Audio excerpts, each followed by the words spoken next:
Definition बताते हैं। Imperative sentences are used to give commands. Imperative sentence वो sentence होते हैं जो हमें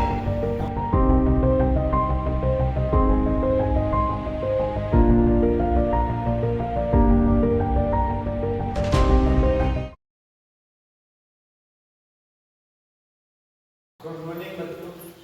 आज हम इंग्लिश में आपको क्लास 9 के लिए टॉपिक बता रहे हैं इंपरेटिव सेंटेंस। इंपरेटिव सेंटेंस वास्तव में क्या होते हैं? इंपरेटिव सेंटेंस सबसे पहले उसकी डेफिनेशन बताते हैं। Imperative sentences are used to give commands. Imperative sentence वो सेंटेंस होते हैं जो हमें कमांड देते हैं, एक नॉर्मल आदेश देते हैं, मेक रिक्वेस्ट प्रार्थना करते हैं, अथवा ऑफर एडवाइस, किसी के सामने किसी भी कार्य को करने के लिए एक ऑफर माने एक प्रस्ताव रखते हैं, अथवा गिव इंस्ट्रक्शन, किसी भी तरह का आपको कोई निर्देश देते हैं। ऐसे सेंटेंसेस को जिन सेंटेंसेस में command, make request, offer advice और गिव इंस्ट्रक्शंस दिए होते हैं, वो सेंटेंस हमेशा इंपरेटिव सेंटेंस बोले जाते हैं। In these sentences the subject is absolutely, ये वो सेंटेंस होते हैं जिन सेंटेंस में हमेशा जो सब्जेक्ट होगा वो एब्सोल्युटली नॉट प्रेजेंट। किस व्यक्ति को हमें कमांड देना है, किस व्यक्ति के साथ मेक रिक्वेस्ट मेक करनी है, किसी को ऑफर एडवाइस करना अथवा इंस्ट्रक्शन देना, इन सब में देने वाले का नाम हमेशा साइलेंट रहता है, और जो सब्जेक्ट साइलेंट रहता है वो सब्जेक्ट होता है यू। इस तरह से अब हम बता सकते हैं कि आपको कौन कौन से सेंटेंस में किस तरह की कमांड देनी है, रिक्वेस्ट करनी है या एडवाइस या इंस्ट्रक्शंस देने हैं। तो सबसे पहले जो रेंज होती है वो रेंज बताती है, जैसे टर्न बैक। दूसरे नंबर पे कोई बहुत बड़ी स्ट्रॉन्ग कमांड आपको देनी है तो उसमें कहेंगे स्टॉप, एकदम आपसे कहा जाएगा स्टॉप। इसके बाद आपसे कोई पोलाइट रिक्वेस्ट अगर देनी है, जैसे कहते हैं सबसे चीज अच्छी है कि पोलाइट रिक्वेस्ट के लिए प्लीज शब्द का इस्तेमाल करते हैं, लेकिन प्लीज करने के बाद हमें इंपरेटिव सेंटेंस में थोड़ा गैप देना पड़ता है। उसके बाद कहते हैं close the door, please close the door. अथवा दूसरे सेंटेंस में उन्होंने कहा प्लीज पास द सर, कृपया हमें साढ़े पास कर दो। उसके बाद दूसरे सेंटेंस में अगर हमें कोई इंस्ट्रक्शन देना है किसी भी सामने वाले को, किसी भी सब्जेक्ट को, तो कहेंगे mix the floor and sugar, floor और शुगर को मिक्स कर दो। दूसरे में कहते हैं कि turn left at the corner. ये दोनों ऐसे सेंटेंसेस हैं जो हमें नॉर्मल इंस्ट्रक्शन बताते हैं। उसके बाद किसी को अगर एडवाइस देनी है तो हम उसको बहुत अच्छे से कह सकते हैं बी केयरफुल, बी केयरफुल। फिर उसके बाद दूसरे सेंटेंस में है remember to call home.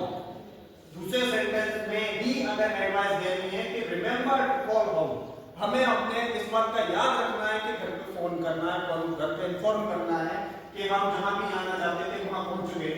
Warning अगर देनी है तो वार्निंग के लिए कहेंगे watch out for the ice, warning के लिए कहेंगे watch out for the ice. इसके बाद जिस तरह से हम अपने इनविटेशन में नीचे सेंटेंस लिखा हुआ पढ़ते हैं कम टू द पार्टी, है कि हमें पार्टी में आना, ये ऐसे सेंटेंसेस, इस इंपरेटिव सेंटेंसेस के बहुत सारे एग्जांपल्स हैं जिन एग्जांपल में हम कमांड किस तरह से यूज करेंगे, किस तरह से कमांड दी जाएगी, किस तरह से रिक्वेस्ट दी जाएगी, कौन किस तरह से एडवाइस करना अथवा जो भी इंस्ट्रक्शंस हमें देने हैं वो इंस्ट्रक्शंस कैसे दिए जाएंगे। इसके अलावा इंपरेटिव सेंटेंस ये बताते हैं कि इनकी एक नेगेटिव फॉर्म होती है।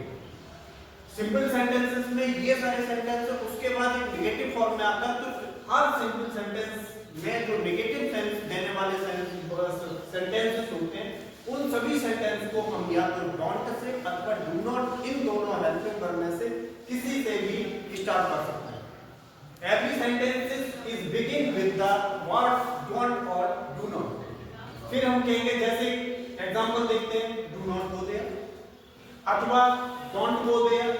दूसरा सेंटेंस है डू नॉट डू इट या डोंट डू इट। ये नेगेटिव सेंस देने वाले एग्जांपल्स हैं।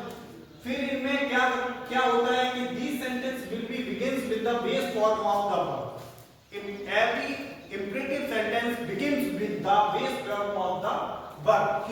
हर इंपरेटिव सेंटेंस प्रत्येक सेंटेंस की वर्ब से स्टार्ट होता, अर्थात क्रिया से ही सेंटेंस स्टार्ट होता, उसके बाद क्रिया के बाद केवल एक ऑब्जेक्ट लिखा होता, उस ऑब्जेक्ट के अलावा दूसरा कोई सेंटेंस शब्द नहीं उस सेंटेंस में लिखा होता है।